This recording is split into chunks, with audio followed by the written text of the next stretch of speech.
ఇక TDP MLA Somireddy Chandramohan Reddy మీడియాతో మాట్లాడుతున్నారు. లైవ్ చూద్దాం.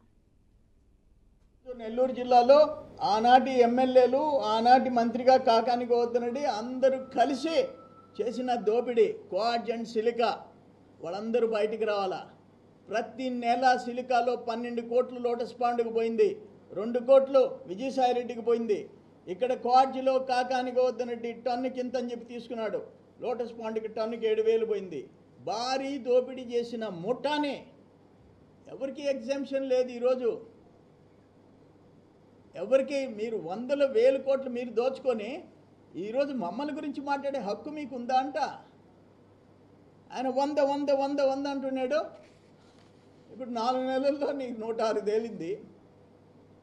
4 నెలల్లో పూర్తి విచారణ పూర్తిగానే నేను ఒప్పుకోను, నేను కాంప్రమైజ్ కాను, ముఖ్యమంత్రి గారిని మళ్ళీ కలుస్తా, మైనింగ్ ప్రిన్సిపల్ సెక్రటరీ దగ్గర కూర్చుంటా, ఎంక్వైరీ జరగాల.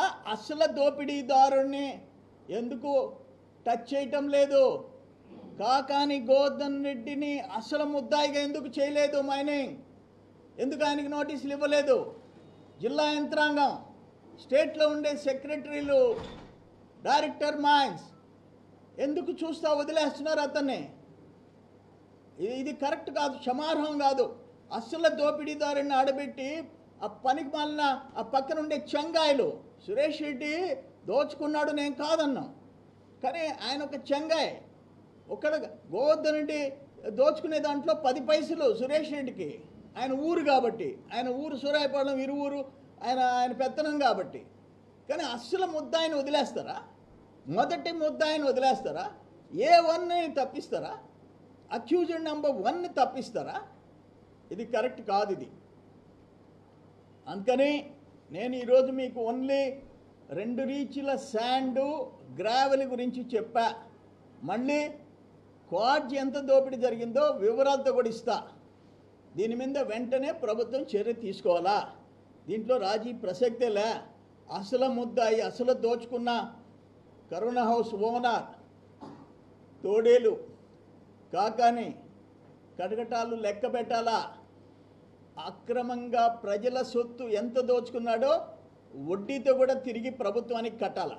అప్పుడు దాకా నేను వదిలిపెట్టే ప్రసక్తిలా.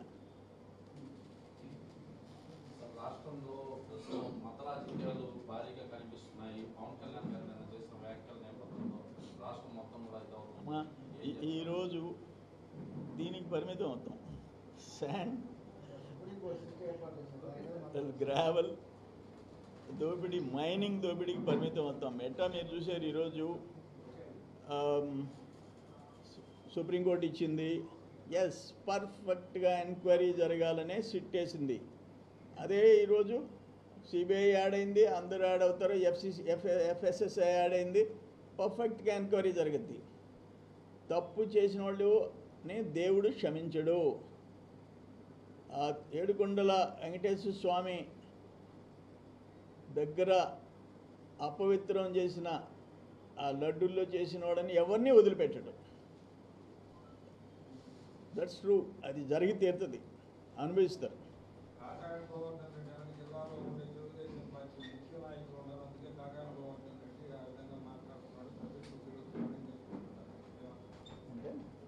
కాకాని గోవర్ధన్ రెడ్డిని జిల్లాలో ఉండే తెలుగుదేశం పార్టీ ముఖ్య నాయకులే కాపాడుతున్నారు, అందుకే ఆయన ఆ విధంగా మాట్లాడుతున్నాడు, ఆయన పేరు బయటికి రావడం లేదు. అయ్యా, కాకాని గోవర్ధన్ రెడ్డిని ఎవరు కాపాడినా ఆ దేవుడు నేను మాత్రం వదిలిపెట్టాం. ఆ దేవుడు వదిలిపెట్టాడు. కాకాని చేసిన పాపాలు, నేను ఓన్లీ కరప్షన్ గురించి మాట్లాడుతుండా. ఆయన చేసినవి నీ జీవానికి, నీ పాపానికి ఎంతమంది అధికారులు సస్పెండ్ అయినారు, ఎంతమంది సస్పెండ్ కాబోతున్నారు. స్వాతి 4 సంవత్సరాలు అయిపోయింది, ఏమన్నా బతికిందా? తహసీల్దార్గా చచ్చిపోయింది కదా. ఎవరి పుణ్యం? నీ పుణ్యం. ఇప్పుడు ఆయన ఇంకొక ఆయన పోతాడు, వీర వసంతరాయలు, నువ్వు కాపాడగలవా? కాపాడలేవు. అందుకని ఆయన్ని ఎవ్వరు సపోర్ట్ చేసినా ఆ దేవుడు వదిలిపెట్టాడు కాకాన్ని, నేను వదిలిపెట్టను. ఎందుకంటే ప్రజల ఆస్తయ్య. ఓ పక్కన పేదోళ్ళు, మేము రోడ్డు మీద పోతుంటే గిరిజనులు ఆ బండిలో పోతుంటే 2-3 బిడ్డలు పక్కన ఉంటే చెడ్డీలు లేవయ్యా వాళ్ళకి. ఒంటి మీద ఆ బిడ్డకి ఒంటి నిండా చొక్కా లేదయ్యా. ఎండలో పోతుంటే కాళ్ళకి చెప్పులు లేవయ్యా.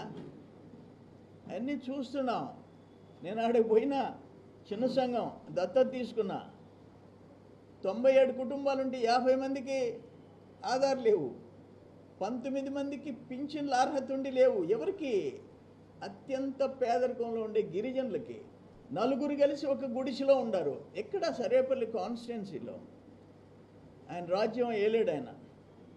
అందుకని ఇప్పుడు నేను ఆ ఊరు దత్తత తీసుకున్నా. అంతకుముందు మేము అధికారంలో ఉన్నప్పుడు మల్లికార్జునపురం తీసుకున్నా, దాని రూపురేఖలు మార్చినా, ఇప్పుడు ఆ ఊరు తీసుకున్నా. అందుకని ఇటువంటి ఇంకా పేదరికంలో అల్లాడుతున్న గిరిజనులను అక్కడ పెట్టుకొని నువ్వు మట్టి, ఎర్రమట్టి, తెల్లరాయి, భూములు